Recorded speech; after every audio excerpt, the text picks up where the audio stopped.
There we go. Greetings, Jay Stone here, Cap and Ball Fanatic Channel. We just hit 5,000 subscribers. Thank you. On today's video, we're shooting a Colt Walker. Pew, pew.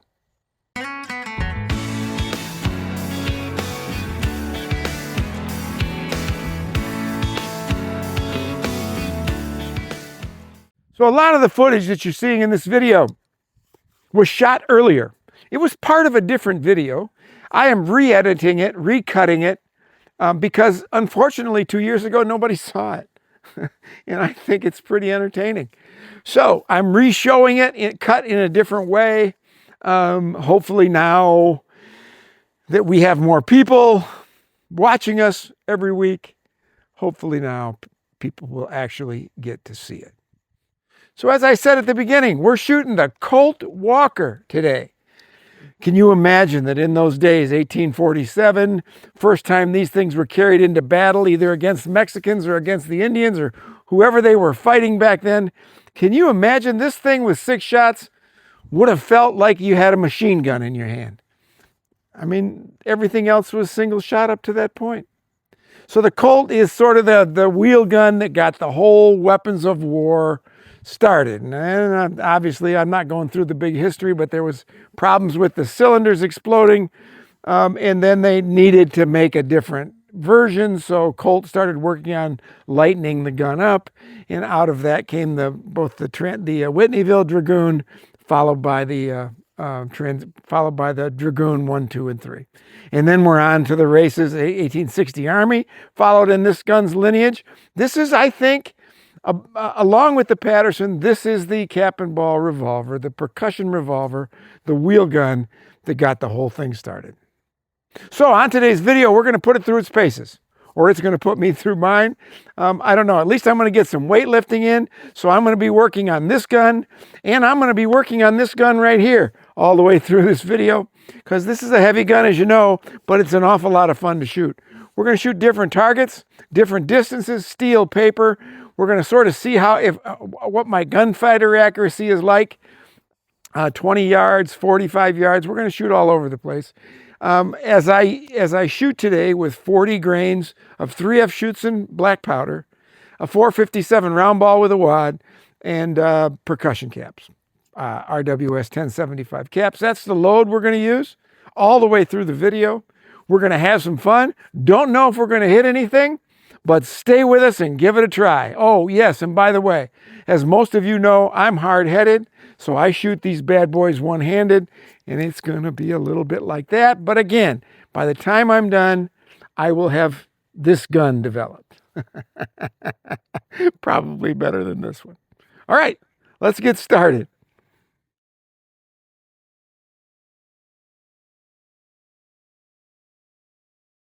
All right, 20 yards, 40 grains of black powder, 457 round ball, lubed wad, RWS 1075 caps.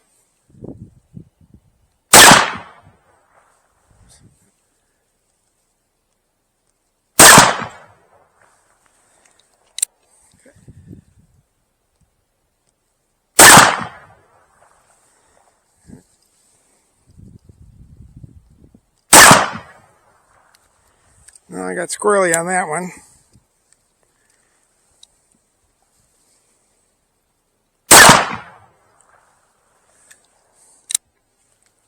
Can't hold it. Got to shoot it. All right, 1, 2, 3, 4, 5. 6 more at 20 yards. Hold this big thing up there, Jer.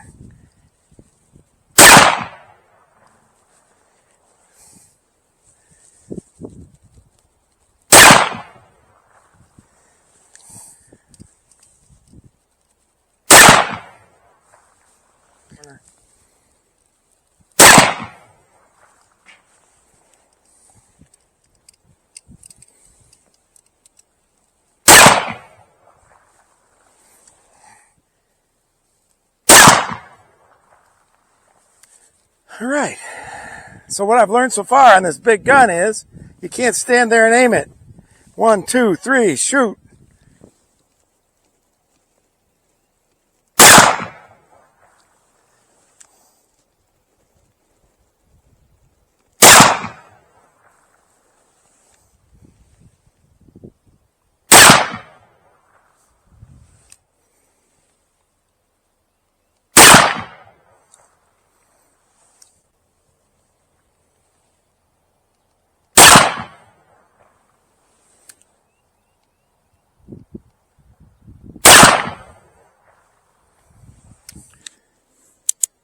Like all my Ubertis,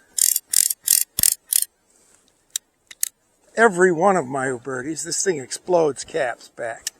So I do have a set of replacement nipples from Slick Shot on the way. They may even be here today.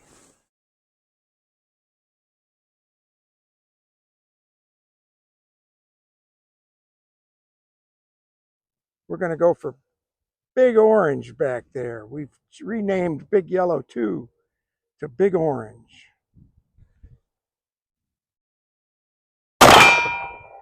We are at about 30 yards from Big Orange.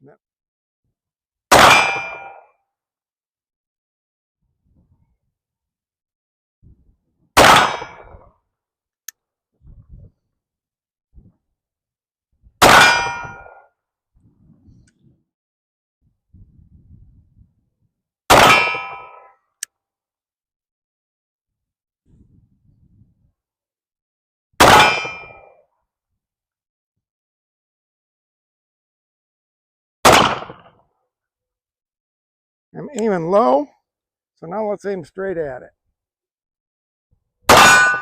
There we go. It's aiming straight at it.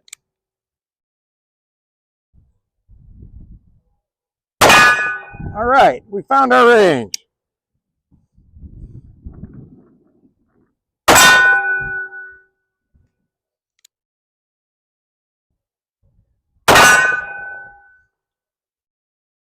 Let's shoot this one right here.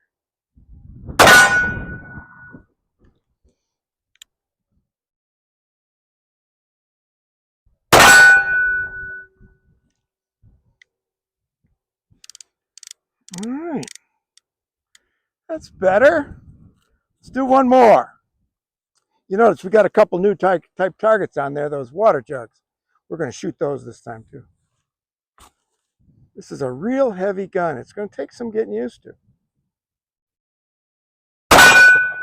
There's one.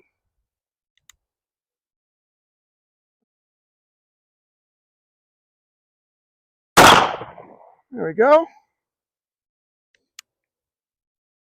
Try the other water jug.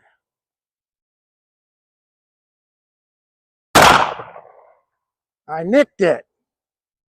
Now let's see if we can't put it out of its misery.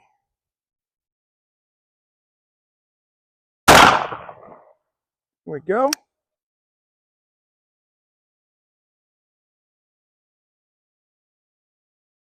Alrighty. We're back to 45 yards with the Colt Walker. Colt Walker. We're going to see if we can't put a few of these on Big Yellow.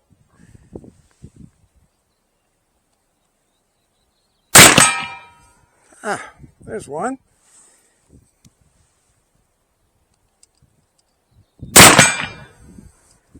There's two.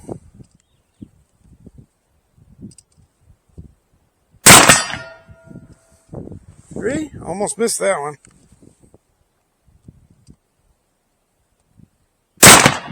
I did miss that one. I jiggled.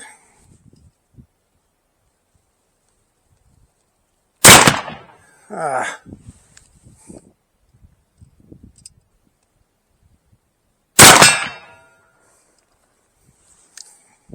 4 out of 6 from 45 yards.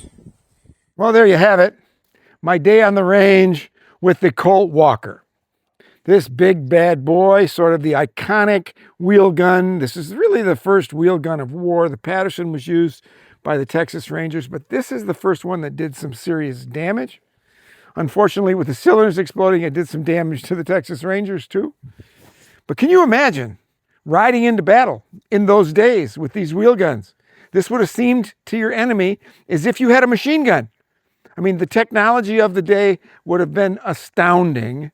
And with the punch that these guns packed, coming off the back of a horse, you can't really estimate just how powerful these things were in their time.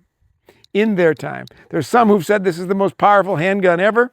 I've seen some tests. I believe certainly it's the most powerful percussion handgun ever.